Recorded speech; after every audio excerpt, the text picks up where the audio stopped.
Isaac Newton. Seguro que la primera imagen que nos viene a la cabeza es la del genio indiscutible, ¿verdad? El padre de la física moderna, el hombre de la manzana que de repente descifró las leyes del universo. Pero, y aquí viene lo interesante, ¿y si esa imagen solo es la mitad de la historia? Porque aquí está la gran pregunta, la que lo cambia todo. ¿Fue Newton realmente el primer gran científico, el hombre que inauguró la era de la razón? ¿O fue algo mucho más extraño? Como sugieren algunos historiadores, ¿fue en realidad el último de los grandes magos? Y fijaos en este contraste porque es brutal. Por un lado tenemos lo que todos conocemos, lo que celebramos, la ley de la gravedad, las leyes del movimiento, el cálculo, los pilares de la ciencia moderna. Pero al otro lado está lo que la historia ha preferido ignorar durante mucho tiempo, una obsesión de por vida con la alquimia, con las profecías del apocalipsis y una personalidad marcada por la paranoia y un deseo de venganza casi enfermizo. Vale. Para entender esta dualidad tan bestia, tenemos que irnos al principio de todo, a su infancia. Una infancia solitaria que, como veremos, forjó tanto su genio como sus demonios. A ver, situémonos. Newton nace prematuro, en una Inglaterra rota por la guerra civil y su padre ya había muerto. O sea, un panorama complicado. El chaval creció bastante aislado, pasaba olímpicamente de las tareas de la granja. Su mundo estaba en su cabeza y sobre todo en sus manos. En vez de trabajar la tierra, ¿qué hacía? Pues se ponía a construir relojes de agua súper complejos o, y esto es genial, aterrorizaba a los vecinos con cometas a las que ataba linternas. Imaginaos la escena. Estaba claro que no era un niño corriente. Y entonces llega a Cambridge, y ahí, ¡boom!, salta la chispa. Al principio no es que fuera un estudiante modelo, para nada, pero tenía una curiosidad que era un fuego incontrolable. Se puso a devorar libros de matemáticas que estaban casi prohibidos y a cuestionarlo todo, sobre todo las ideas de Aristóteles que llevaban siglos sin que nadie las discutiera. A él no le interesaba aprender las reglas, no, él quería reventarlas para entender cómo funcionaba de verdad el universo. Bueno, y ahora llegamos a un momento que es absolutamente clave. Una pandemia, nada menos que la Gran Peste de Londres, obliga a todo el mundo a confinarse. Newton se tiene que volver a casa, y es en ese aislamiento forzado, en poco más de un año, donde su mente explota y produce los mayores avances científicos de la historia. Así, de golpe. Y claro, en este periodo es cuando aparece la famosa manzana. A ver, la historia de que le cayó en la cabeza es un mito, seamos claros. Lo que es increíblemente profundo es la pregunta que se hizo. No fue un simple ¿por qué se caen las cosas? No. Fue ¿por qué cae siempre en línea recta hacia el centro de la Tierra? ¿Por qué no de lado o hacia arriba? Y esa pregunta, tan simple en apariencia, fue la primera en conectar el movimiento de algo tan tonto como una manzana con el de los planetas girando en el cielo. Una genialidad. Y aquí es donde vemos su genio como experimentador. Se metió en una habitación completamente a oscuras, hizo pasar un rayito de sol por un prisma y demostró algo que hoy nos parece obvio, pero que en ese momento fue revolucionario.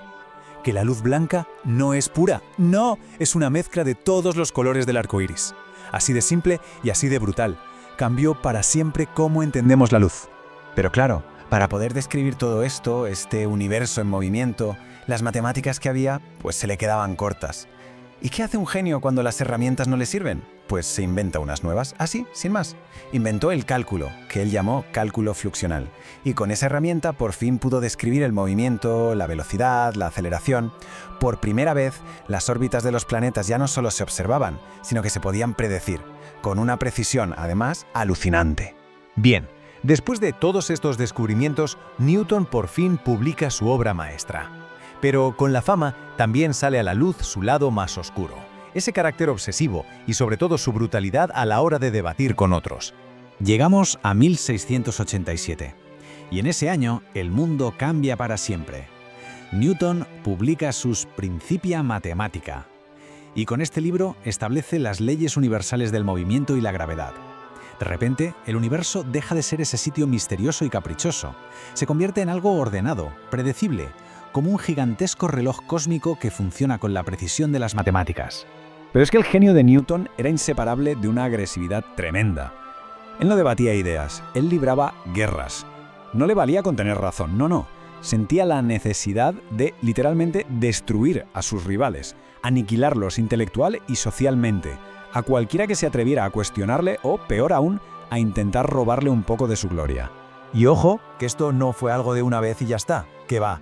Su vida fue un conflicto detrás de otro, unas peleas feroces. Desde sus primeras broncas con Robert Hooke sobre la luz hasta la guerra total sin cuartel que montó contra Gottfried Leibniz por ver quién había inventado el cálculo, una movida que partió por la mitad a la comunidad científica de Europa durante décadas. Pero esperad, que aún hay más, porque hay una parte de Newton que él mismo mantuvo en el más absoluto secreto y que sus admiradores intentaron ocultar durante siglos.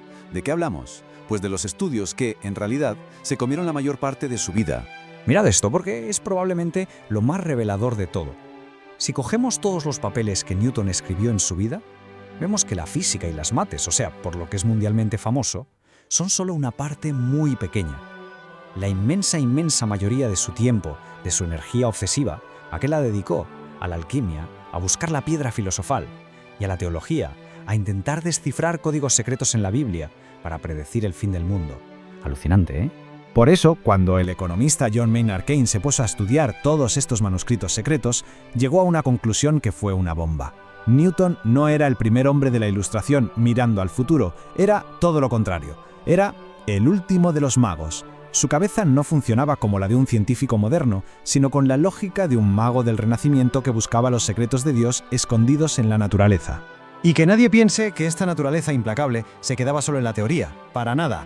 Cuando lo nombran director de la Casa de la Moneda, aplica esa misma meticulosidad obsesiva para cazar falsificadores. Se disfrazaba, se metía en las peores tabernas para sacar información, interrogaba a criminales y lo hizo con una crueldad tal que mandó a un montón de gente a la horca. Y dicen que además disfrutaba bastante con ese papel de juez y verdugo. Entonces, ¿qué hacemos con todo esto? ¿Cómo juntamos las dos piezas del puzzle? ¿Cómo entendemos al hombre que nos dio las llaves para comprender el universo, pero que al mismo tiempo tenía la mente metida de lleno en la mística y lo irracional? Seguro que a todos nos suena a su frase más famosa: si he visto más lejos es porque estoy sentado sobre los hombros de gigantes. Suena muy bien, ¿verdad? Un gesto de humildad, de reconocer el trabajo de los que vinieron antes. Es la imagen ideal de la ciencia, como algo colaborativo, que se construye poco a poco. Pero, ¿y si le damos la vuelta a la tortilla? ¿Qué pasó con los gigantes que eran sus contemporáneos? Gente como Hooke o Leibniz. Newton no se subió a sus hombros, ¿no? Hizo todo lo posible por pisotearlos y, si podía, borrarlos de la historia.